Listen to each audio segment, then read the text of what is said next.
dito sa kamera na ito itong mga congressman natin tapang-tapangan no? Bakit di nyo ginawa yan yung nandyan si BP Sara Duterte, di ba? Sana yun ang kinontempt nyo. Bakit itong tauhan lamang ni BP Sara Duterte ang kinakaya-kaya ninyo? At ang nakakalungkot po mga kababayan, ito po nakakalungkot dyan.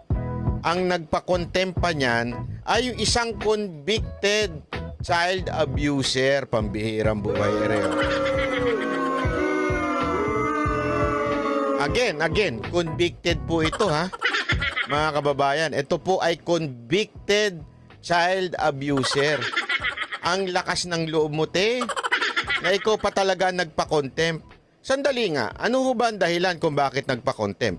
Bakit ba niya sinabi na dapat itong tauhan ni BP Sara Duterte ay i-contempt? Ha? Ito, panoorin po natin ha. At ito namang pong si Chihuahua tuloy.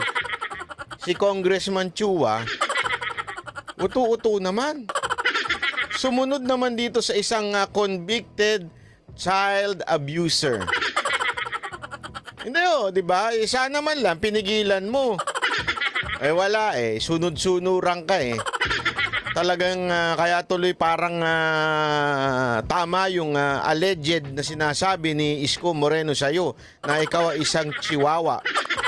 Ibig sabihin, ikaw ay sunod-sunuran lang. Diba? Pinatutunayan mo dyan sa hindi mo pagpalag. Dahil may maliho May mali. May maliho sa ano. Eto panoorin po natin yung buong eksena. Kung ano po ang nag-trigger dito sa mga animal. Animal. Pasensya na. Sa mga congressman na ito na i-contempt pang kanang kamay ni BP Sara Duterte. Panoorin ha. Walang kukurap. Ang kumarap ay kurap. Hindi.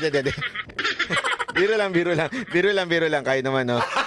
Gago! Hindi, walang kukurap. Ibig sabihin, wala kayong, manood lang kayo. Watch and learn. Pasok. I'll bring you back. 제가 사랑하는 밤은 몸도 动牙刷就选欧乐 BIO， 一键清洁超级。 In your words, you said here, you are of the position that the subject subpoena should not be complied with. Yan tandaan nyo yan. Mamaya i-discuss natin yan. Should not comply with. At tinatanong kung bakit sumasabat kagad. Ipapaliwanag niya kung bakit niya sinulat yan. Is this correct? Paulit-ulit na sinabi na nga correct Sinabi niya sinulat niya nga yan Hindi yun ang tamang tanong. Alam niyo mga kababayan, kung gusto niyo malaman ang sagot o katotohanan, dapat you ask the right question. The problem is you are not asking the right question. You are asking it the wrong way. So, ano magiging sagot? Mali.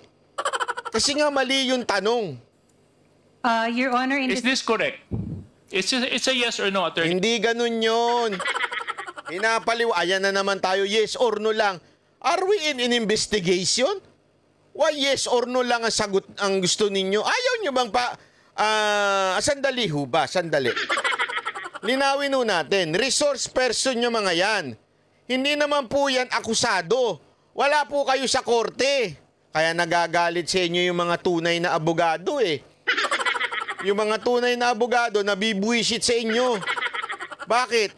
Ginagawa ninyong korte yan In aid of legislation yan. Hearing yan, inquiry yan. So, ibig sabihin po, you are just inquiring, di ba? At being inquiring is you are either a resource person or a witness. Not as an accused.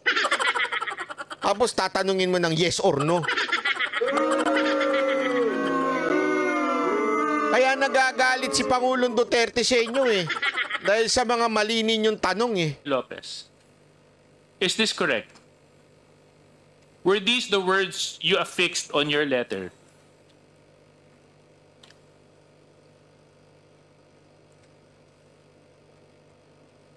Your Honor.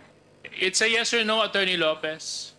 Bakit tayo mo talagang hindi, yes or no lang yan. Ganyan po ba kayo sa asawa ninyo, sa jowa ninyo? Yes or no lang? Hindi ba pwede magpaliwanag?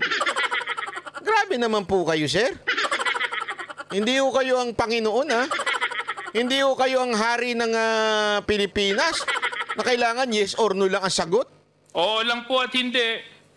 Nandito po yung copy ng sulat. Kung gusto niyo po, bigyan ko po kayo ng copy ng sulat ninyo. May I please At have... saka Grabe. nandito po yung signature ninyo.